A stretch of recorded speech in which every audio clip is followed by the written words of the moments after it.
Caso você já tenha ultrapassado os 50 anos e ainda acredite que, com o passar do tempo, os filhos se tornam mais compreensivos, tolerantes e gratos, é fundamental que você escute atentamente o que será dito nos próximos momentos. Carl Gustav Jung sabia que o envelhecimento traz consigo não apenas a fragilização física, mas também uma transformação psicológica perigosa. Chega um instante em que os filhos adultos deixam de enxergar na mãe a origem da existência e passam a vê-la como uma ameaça, uma adversária, um obstáculo. E isso não acontece por causa de maldade real, nem por erros cometidos, nem porque a mãe tenha agido de forma inadequada. Meu nome é Alexandre, e após mais de 3 décadas dedicadas ao estudo da psicologia profunda, compreendi aquilo sobre o qual Jung escreveu em suas anotações mais inquietantes. Quando os filhos não conseguem lidar com sua vida interior, eles começam a procurar um culpado, e na maioria das vezes, essa culpada acaba sendo a mãe. Se você percebeu que com o passar dos anos, as palavras dos filhos se tornaram mais duras, o olhar mais frio e a entonação aparentemente defensiva, permaneça comigo, pois hoje vamos abordar um fenômeno que Jung considerava um dos mais dolorosos para a psique feminina madura: a transformação da mãe em inimiga aos olhos dos próprios filhos. Escreva nos comentários a palavra sombra, se você reconheceu esta situação. Antes de prosseguirmos, se você valoriza não apenas conselhos superficiais, mas sim uma conversa honesta e profunda sobre a alma, sobre a família e sobre a dor que não possui linguagem, inscreva-se no canal e ative as notificações. Aqui falamos sobre aquilo que raramente é dito em voz alta, mas que é vivenciado por milhares de mulheres na segunda metade da vida. Se você deseja apoiar este canal e ter acesso a reflexões mais tranquilas, profundas e exclusivas, que não são disponibilizadas publicamente, torne-se membro do canal. Para os membros, compartilhe aquilo que ajuda a preservar a dignidade e o suporte interno quando os parentes começam a enxergar você como uma ameaça. O botão de adesão está próximo à inscrição. E agora, faça mais uma ação importante. Se você conhece alguma mulher, amiga, irmã, vizinha, que sente que, com a idade, os próprios filhos passaram a tratá-la como um problema, compartilhe este vídeo no WhatsApp imediatamente. Às vezes, uma única compreensão interrompe anos de destruição interna. Leio cada mensagem, e para muitas mulheres, suas palavras serão uma confirmação. Elas não estão sozinhas. Pare. Detenha-se por um segundo. Agora vou lhe dizer algo que muda completamente a compreensão dos conflitos familiares. Nos próximos minutos, você descobrirá por que os filhos, na idade madura, começam a enxergar a mãe como inimiga. Qual mecanismo Jung chamava de projeção da sombra interior? E por que, se não for compreendido a tempo, a mãe começa a viver em constante defesa, perdendo a si mesma e seu direito a uma velhice tranquila? Desligue tudo o que é desnecessário. Deixe o telefone de lado, apenas escute, porque daqui em diante começa o mais importante. Carl Gustav Jung escreveu que uma pessoa começa a enxergar um inimigo não quando há realmente uma ameaça por perto, mas quando ela não suporta mais sua própria sombra interior. E o primeiro mecanismo, devido ao qual na velhice os filhos começam a ver a mãe como inimiga, nasce exatamente aqui. Com a idade, acumula-se no ser humano muita coisa não resolvida. Expectativas não realizadas, erros que já não podem ser corrigidos, escolhas pelas quais ninguém, exceto ele mesmo, quer assumir responsabilidade. Jung chamava isso de pressão da sombra não integrada, uma parte da psique onde se armazenam vergonha, inveja, sentimento de inadequação e raiva reprimida. Enquanto a pessoa é jovem, ela pode se esconder atrás da atividade, da carreira e dos objetivos externos. Mas na maturidade, essas defesas enfraquecem, e então a psique começa a buscar sobre quem pode descarregar o peso interno.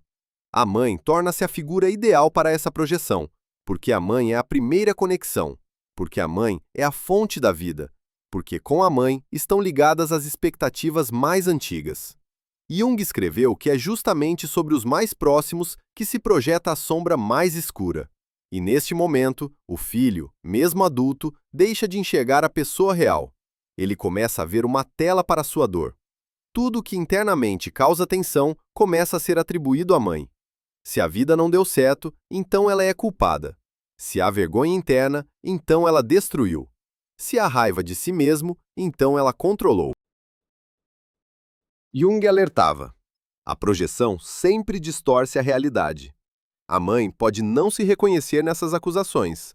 Ela pode sentir: isso não é sobre mim. E isso é verdade. Mas a projeção não precisa de fatos.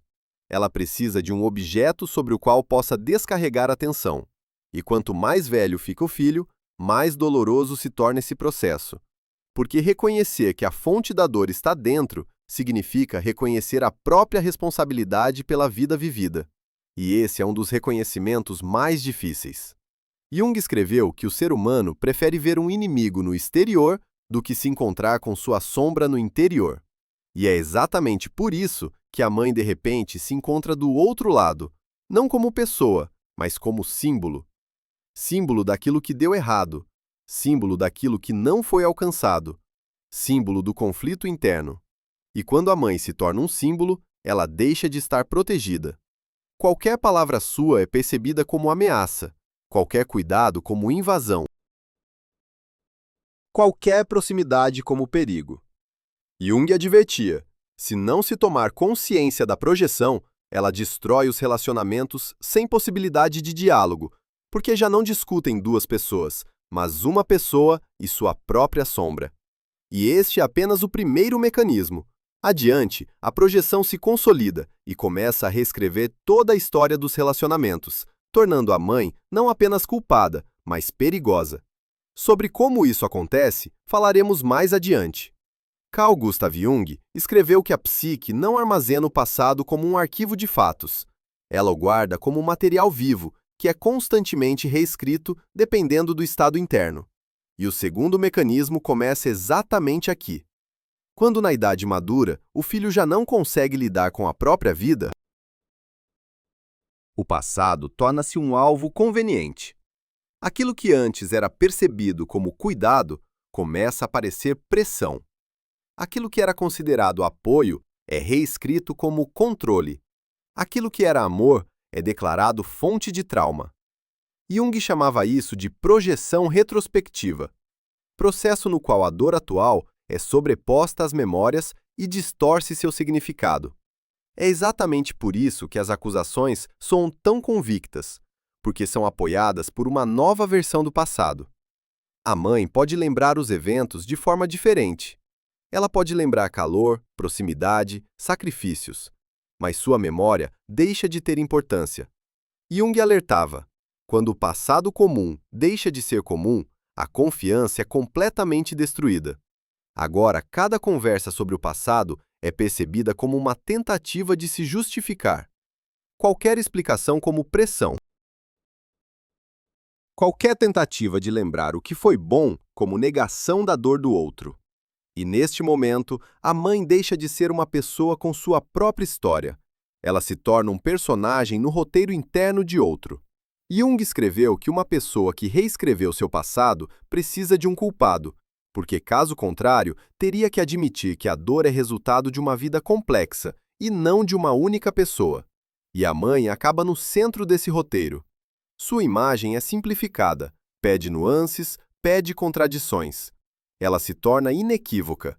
E uma imagem inequívoca é sempre perigosa, porque com ela pode-se agir cruelmente, sem sentimento de culpa. Jung advertia: quando a imagem do outro pede complexidade, ela deixa de ser viva. E é exatamente aqui que os filhos começam a tratar a mãe como fonte de ameaça. Escreva nos comentários a palavra defesa. Se você sente essa tensão, suas palavras causam irritação antes mesmo de serem pronunciadas. Sua presença tensiona antes mesmo do conflito. Ela começa a provocar defesa interna, e a mãe sente isso no corpo. Tensão, rigidez, sensação de que qualquer movimento pode ser interpretado contra ela. Mas esse mecanismo não para na distorção da memória. Ele começa a mudar o comportamento da mãe, forçando-a a viver em constante defesa. Sobre como isso acontece e por que a defesa gradualmente destrói o apoio interno, falaremos mais adiante. Carl Gustav Jung escreveu que quando uma mulher começa a viver em modo defensivo, ela deixa de manifestar-se livremente. Cada palavra é pesada, cada gesto é calculado, Cada reação é controlada. Não porque ela queira manipular, mas porque teme que qualquer coisa seja usada contra ela. E o terceiro mecanismo surge exatamente aqui, na vida em constante alerta. A mãe para de dizer o que pensa. Ela para de se expressar espontaneamente. Começa a se adaptar. Suavizar. Evitar. Não por falsidade, mas por medo de ser novamente declarada culpada. Jung chamava isso de autotraição defensiva, quando a pessoa sacrifica sua autenticidade em nome da segurança ilusória. Jung alertava: a vida na defensiva destrói lentamente o centro da personalidade, porque a pessoa deixa de se apoiar em si mesma. Ela começa a se apoiar na expectativa do outro. A mãe cada vez mais pensa não sobre o que ela sente, mas sobre como isso será percebido. Seu mundo interno se estreita. Ela pode sentir cansaço constante, tensão no corpo, peso no peito, porque a defesa exige enormes forças. Jung escreveu que a vida reprimida não desaparece, ela se transforma em ansiedade e esgotamento. E quanto mais tempo a mãe vive nesse regime, menos impulso vital resta nela. O amor em tal estado não mais nutre, ele esgota. E isso prepara o terreno para o próximo mecanismo. Ele está relacionado a como a defesa constante destrói o alto valor e o sentimento de dignidade. Sobre ele, falaremos mais adiante.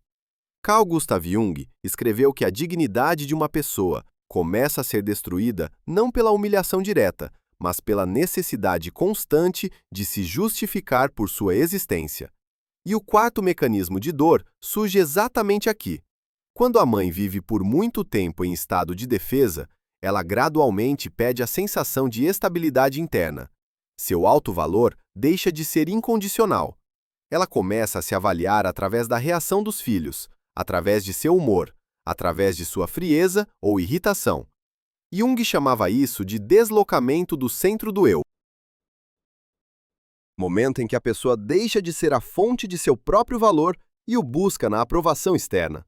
A mãe se surpreende com pensamentos que antes lhe eram estranhos. Provavelmente eu realmente atrapalho demais. Talvez eu tenha sido uma mãe ruim. Será que há algo errado comigo? Esses pensamentos nem sempre são conscientes, mas estão constantemente presentes. Jung advertia: quando uma pessoa fica por muito tempo sob um olhar acusador, ela começa a olhar para si mesma com esses mesmos olhos. O alto valor torna-se frágil. Ele se mantém apenas quando não há conflito, mas qualquer tensão novamente derruba o apoio interno. A mãe pode se envergonhar de si mesma sem razão clara, pedir desculpas por desejos simples, tentar ser o menos perceptível possível. Não porque queira desaparecer, mas porque teme ser novamente declarada inimiga. Jung escreveu que a perda da dignidade priva a pessoa de energia vital, porque sem dignidade, o amor se transforma em sobrevivência. A mãe continua por perto, continua cuidando, continua suportando, mas por dentro há uma sensação: eu não tenho mais o direito de ser eu mesma. E esse sentimento destrói mais profundamente do que um conflito aberto, porque o conflito dá chance de confronto, enquanto a perda de dignidade leva ao desaparecimento silencioso. E é exatamente aqui que a mãe começa a desaparecer dentro dos relacionamentos. Ela ainda está fisicamente presente, mas emocionalmente torna-se cada vez mais distante. E isso prepara o terreno para o próximo mecanismo, o mais frio e o mais solitário. Ele está relacionado ao isolamento e à sensação de que você é estranha na própria família. Sobre ele, falaremos mais adiante. Escreva nos comentários a palavra direito, se você está pronta para recuperar a si mesma. Carl Gustav Jung escreveu que não há nada mais gelado do que estar perto e não estar incluída. E o quinto mecanismo se desenvolve exatamente assim. Quando aos olhos dos filhos a mãe se torna inimiga, o isolamento raramente é abrupto. Ele é quase sempre silencioso. Primeiro, param de contar coisas a ela, depois de perguntar, depois de pedir conselhos. A mãe fica sabendo do importante por último ou por acaso, ou simplesmente não fica sabendo. Jung chamava isso de exílio psicológico, estado em que a pessoa é deixada fisicamente perto, mas excluída do espaço emocional. A mãe pode ser convidada, mas não é necessária. Pode estar presente, mas não participar. Suas palavras não despertam interesse. Sua opinião é percebida como um incômodo, e é exatamente aqui que surge a sensação de estranheza. Jung advertia: quando uma pessoa é privada do sentimento de pertencimento, sua psique começa a se destruir de dentro, porque o ser humano é um ser de conexões. A mãe sente que não há mais lugar para ela. Ela tenta ocupar menos espaço, falar mais baixo, vir com menos frequência. Não porque não se importa, mas porque sua presença parece indesejável. O isolamento é mantido pela acusação, porque se a mãe é inimiga, ela precisa ser mantida à distância. Sua proximidade causa tensão, seu cuidado, suspeita. Jung escreveu que o isolamento lentamente priva a pessoa da sensação de realidade. A mãe começa a duvidar de seu direito de ser parte da família. Ela pode sentir uma solidão profunda, mesmo entre pessoas. E essa solidão não tem palavras, porque formalmente está tudo normal. Ninguém grita, ninguém rompe laços, mas a conexão já está morta. E é exatamente aqui que a vida começa a se estreitar. O futuro deixa de ser sentido, o sentido se dilui, e isso prepara o último mecanismo de dor, o mais perigoso. Ele está relacionado à perda de energia vital e ao desaparecimento da imagem do futuro. Sobre ele falaremos mais adiante. Carl Gustav Jung escreveu que uma pessoa começa a se apagar não quando enfrenta a dor, mas quando deixa de ver pelo que viver adiante. E o sexto mecanismo surge exatamente aqui. Quando o isolamento se torna norma, a mãe deixa de viver na expectativa. Seus dias tornam-se funcionais, sem movimento interno, sem antecipação. Jung chamava isso de esgotamento existencial, estado em que a energia não vai para a vida, mas para a manutenção do equilíbrio psicológico. A mãe pode acordar cansada, sentir peso sem motivo, perder interesse naquilo que antes alegrava. Não por causa da idade, mas porque desapareceu a imagem do futuro. O futuro não mais atrai. Ele parece vazio ou perigoso. Ela pensa: o principal é não atrapalhar, o principal é não agravar, o principal é viver tranquilamente até o fim. Mas por trás dessas palavras esconde-se uma recusa silenciosa à própria vida. Jung advertia: quando uma pessoa vive sem imagem de futuro, sua energia vital começa a se apagar. E aqui a acusação atinge seu efeito mais perigoso. Ela não apenas estraga os relacionamentos, ela rouba o desejo de viver. Mas Jung sabia, mesmo neste lugar, há possibilidade de virada, e é exatamente a ela que agora nos aproximamos. Carl Gustav Jung escreveu que a cura começa não quando o outro muda, mas quando a pessoa deixa de viver através da projeção alheia. O sétimo mecanismo não é sobre reconciliação a qualquer custo, e não é sobre prova de razão. Ele é sobre retorno ao próprio centro. Em certo momento, a mãe começa a ver claramente a imagem do inimigo. Isso não é ela, isso é projeção. Sombra alheia, dor insuportável alheia. Jung chamava isso de retorno da essência, momento em que a pessoa deixa de se identificar com o papel imposto. A mãe não mais tenta provar que ela é boa, porque compreende: dignidade não se prova. Ela recupera seu direito a limites, ao silêncio, à própria vida. O amor pode permanecer, mas ele não mais destrói. Jung advertia: quando uma pessoa recupera seu centro, a sombra alheia pede o poder. Os relacionamentos podem permanecer complexos. Às vezes a distância permanece, mas a mãe não mais desaparece nesse processo. Ela deixa de ser inimiga e novamente se torna uma pessoa viva. Se você chegou até este momento, significa que dentro de você já aconteceu uma mudança silenciosa. Este vídeo não foi sobre os filhos e não foi sobre acusações. Foi sobre como é fácil privar uma mulher de dignidade e quão importante é recuperar em si o direito de viver sem justificativas. Carl Gustav Jung dizia: enquanto não tomamos consciência da sombra, ela controlará nosso destino. Você não é obrigada a viver no papel que lhe foi imposto. Você tem direito à dignidade, à paz, à vida. Se você se identifica com uma conversa profunda e honesta sobre a alma, sobre as sombras familiares e sobre a vida madura, inscreva-se no canal e ative as notificações. Para aqueles que querem ir mais fundo e em formato mais tranquilo e exclusivo, está disponível o espaço para membros do canal. Lá estão reflexões que ajudam a recuperar o centro interno e não se destruir sob acusações alheias. O botão para se tornar membro está próximo à inscrição. Se você conhece alguma mulher que vive na sensação de que se tornou inimiga na própria família, compartilhe este vídeo. Às vezes, uma única compreensão devolve o desejo de viver. Vocês não estão sozinhas. Este caminho é sobre retorno a si mesma. Escreva nos comentários a palavra apoio, se o vídeo foi útil.